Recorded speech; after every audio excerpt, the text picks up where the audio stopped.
What up, everybody? Cash Soroy at the Industry Summit. This is the Collectible Network, where you are, we are, and this is one of one, and this guy's one of one, absolutely. The big dog with his hand on the wheel at Panini, Jason Howarth. Thanks, Cash. Appreciate it. Your story about how you came into Panini and how you've grown to the position you're at is pretty damn interesting. Weren't you hired to help Panini with something, and then they flip the script and throw a contract at you? Had my eyes on Donruss, trying to figure out how we could work together, bring them in as a client, when I was in Boston, and it just never worked out.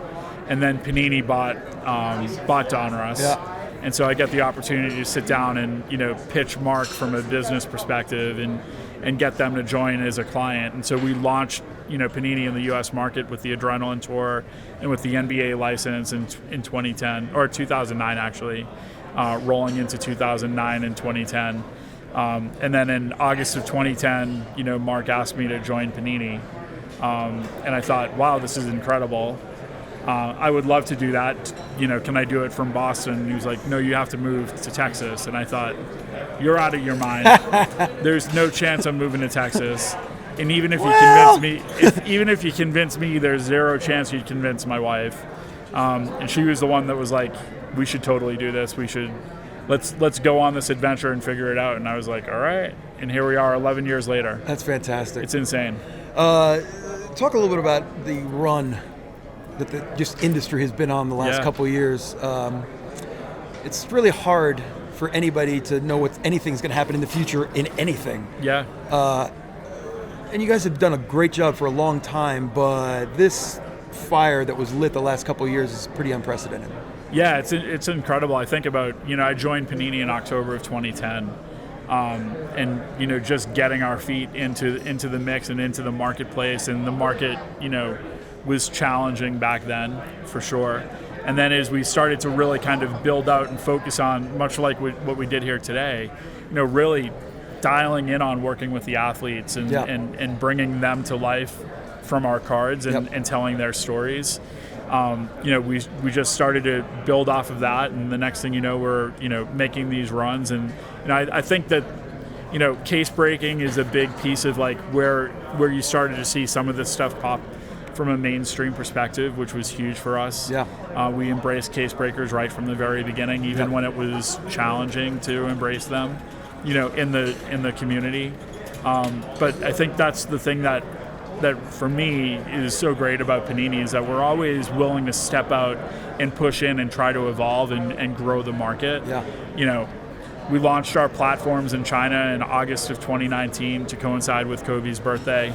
We launched our online, our direct-to-consumer in China in the middle of a pandemic, which was, we started working on that a year before, never anticipating that there'd be a pandemic. And, really to see how the global community has embraced trading cards has been awesome. So I'm glad you brought up their athletes and the relationship with the athletes. And obviously I saw some of that today with some of the UFC guys. Yeah.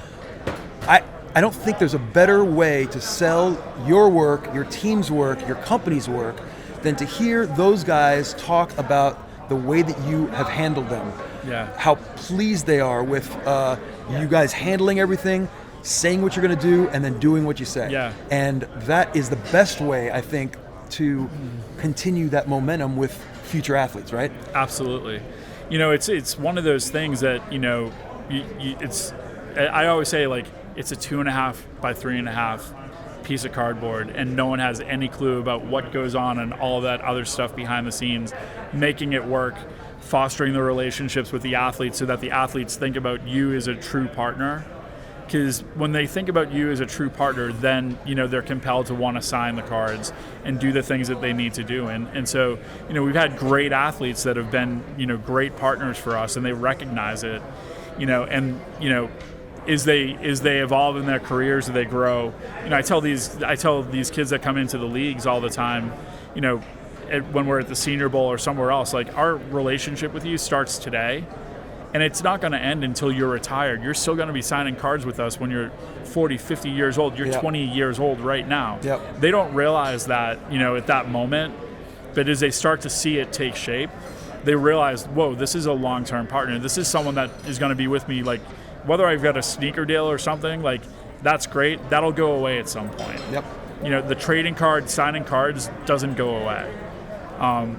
Whether they're putting on a gold jacket, whether they're not putting on a gold jacket, all of those things are so compelling. And so really to foster that relationship now when they get started so that when they are being called into the Hall of Fame, there's that connection that you're always with them. You can't build that stuff quickly. It has to be over time, and it has to be consistent. And Kobe got that better than anybody. Yeah. Like, he understood that, which was amazing. So, are those dealings with the athletes your favorite part of your job?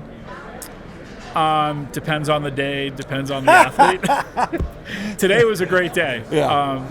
Working with Georgie Masvidal and Dustin, Poirier, they're great athletes. They're great ambassadors for UFC. They're great ambassadors for us because they're so intrigued and engaged in trading cards.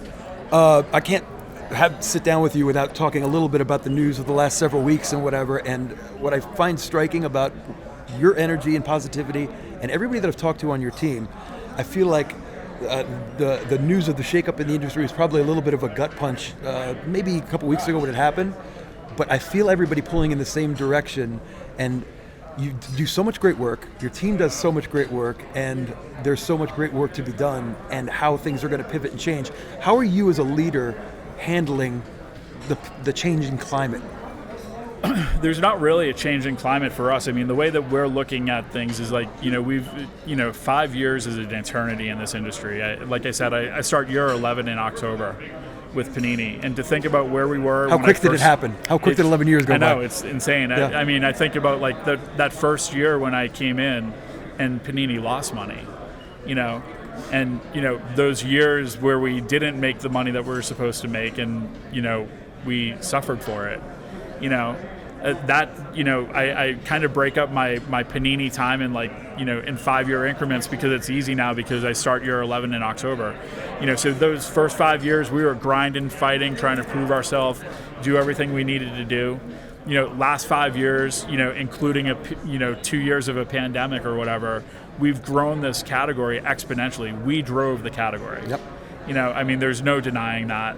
All the other things that are happening on the periphery are awesome. It's all the things that you envision and you want to have, to be able to expand out and grow. But if we're looking at, year 11 through 15 or whatever, and we're starting today here, I can't even imagine what it's going to look like 5 years from now, but I can't wait. Yeah. And we're going to keep grinding, doing the things that we do because that's how we're built. Fantastic. Yeah. Hey, what's your favorite product that you got? That year, product, name? I know it's picking between your children, but that's my job to ask. Yeah. Who's your favorite baby? Man,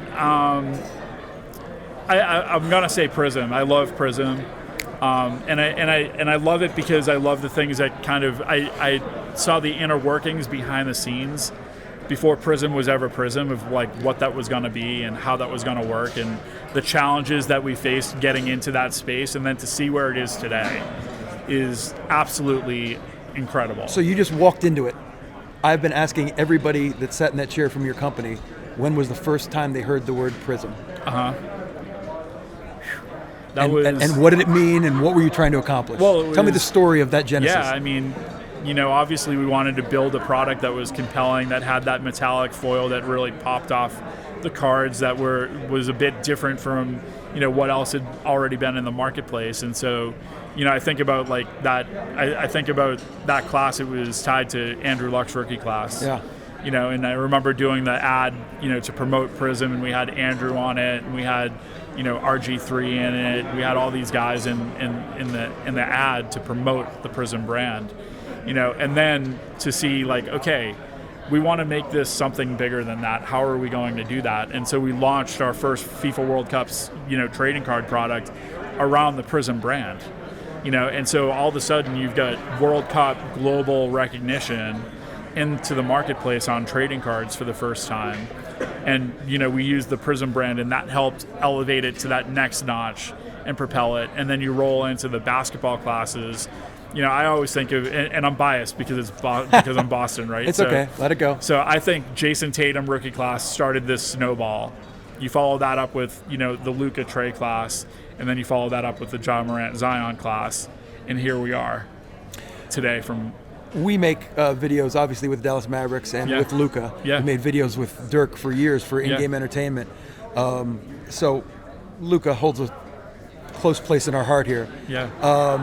What was that like, getting that negotiation done to bring him under the umbrella? Because he is most likely the face of the NBA in the future, and the NBA is a global property. So it's just like that white-hot kid in this white-hot moment. And how did that negotiation go to secure him? Yeah, so Brian on our team, Brian Bain, obviously handles the negotiations on the acquisition side. And, we knew Luka right from the beginning. And when we're backstage at the NBA draft, and so we're looking at all these kids as they're coming in, and we're doing stuff on social media. And, Luka was coming off the World Championships, but no one really knew him in the U.S. market, right? And I just remember, watching at night, as we're rolling out the Panini instant cards of those kids, Luka's engagement on social media was through the roof. Really? And I was like, whoa, we need to pay attention to this kid.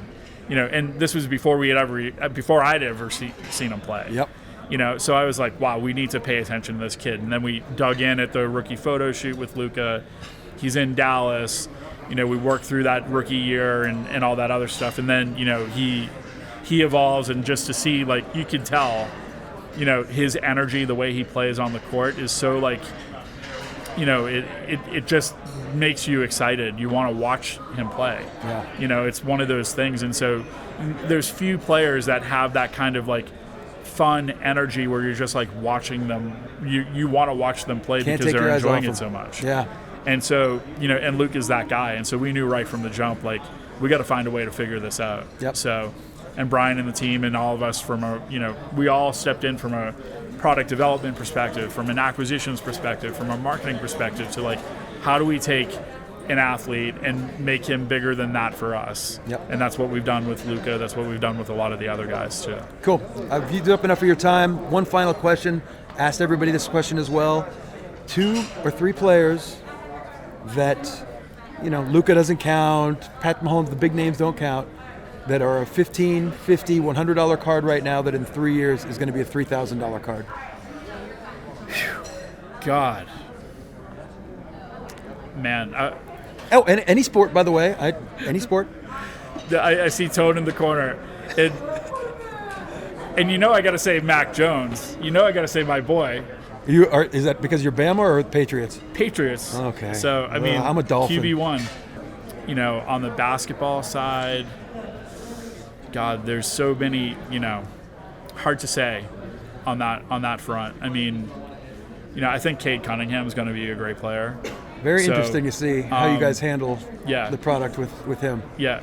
So I think Cade's going to be great. I said Mac Jones. And you said you're a Dolphins guy. The guy that, I've really enjoyed working closely with in this rookie class is Jalen Waddle. Really? And to see him, even though he played the Patriots on Sunday, I love the way he played on Sunday. I think that's great for him. I think he's going to be fun to watch. Awesome. Yeah. Thanks for the time, man. Jason Howarth, big man at Panini. Thanks for being on the Collectible Network, man. Thanks. Cool.